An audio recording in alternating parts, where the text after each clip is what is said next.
Hey, hope you're doing well. Just thought of making a very quick video on the notes identification on your guitar fretboard. I want to just walk you through how I do it. So first thing, let's start with the strings. So the thickest string at the top is the sixth E string, followed by the fifth string is the A, then the D, then the G, B, E. E is the thinnest string at the bottom here, which is also the first string, right? So one thing to remember here is that along the fret, all the notes are in half notes. The only exceptions being B to C and E to F, right? So between every other note, there's a flat or a sharp. So between C and D, it's C, C sharp, D, or D flat, right? Okay, and the second thing is that most guitars, they have fretboard markings, usually on the fret number 3, 5, 7, 9, and 12.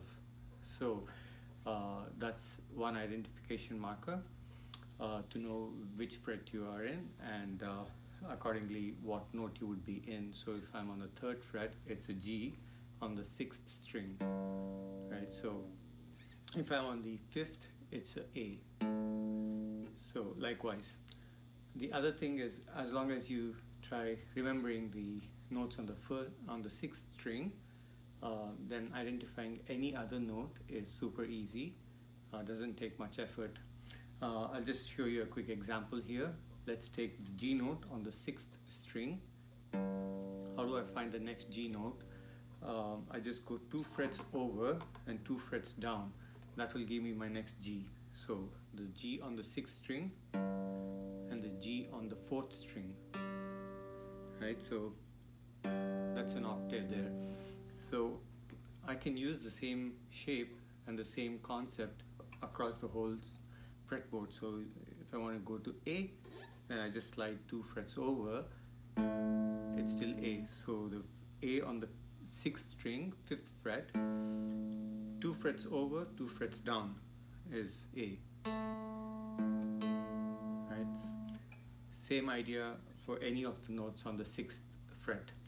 Now, if I want to apply the same logic on the fifth fret, fifth string, so let's take C on the fifth string, third fret.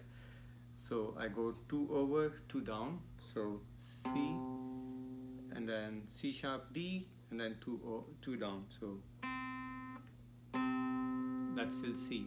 And I can easily slide that over. Right, so you get the idea there. So again, it's for the sixth string and the fifth string, it's 2 frets over, 2 frets down. So that even forms part of the chord scale, right? So if I were to do the G scale, so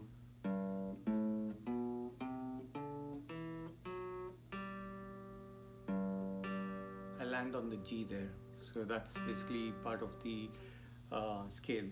So you could do that with major scale or minor scale, it doesn't matter, but you always end up with the same logic there. So that goes for the sixth and the fifth fret. Sixth and the fifth strings. How about for any of the strings from the fourth, third, and second? The idea is the same, but a little bit different. So instead of going 2 frets over, 2 frets down, you would go 3 frets over, 2 frets down. So let's take the example of F note, right? So on the fourth string, third fret, F. So I go 3 frets down. Three frets over, and then 2 frets down. So 3 over, 3 across, 2 down. So I can do the same for G then, right? So I pick my G and 3 over, 2 down. So it's the same idea again. So you can apply the same to the fourth and the third strings. So the one set of rules for the sixth string and the fifth string. and the second set of rules for the fourth and the third, but the logic is the same across the fretboard. One other thing that I would like to share is using these fret markers. Just remember any one of the fret positions, like fret number 7 for example. All the notes on the 7th fret, use that as the reference point to find any note between 7 and 12. Usually most acoustic guitars you would play the maximum up until 12 unless it's an electric with a cut here. So on the 7th fret would be B, E, A, D, F sharp, B. So that basically, then with that you would know where the other notes are with respect to the 7th fret up until the 12th. And once you get to the 12th, it's the same open E strings or the open E notes, but you are just pressing down on the string. So an open E would be the same as E on the 12th fret with your finger pressed down. And so with anything, so open G and then G pressed down, so it's a much higher octave, but it's the same. And then all the notes repeat again. It's like pretending to be starting at the first position all over again. So I hope this was a helpful video. If you have a different method of identifying notes, do leave it in the comments. Happy practicing.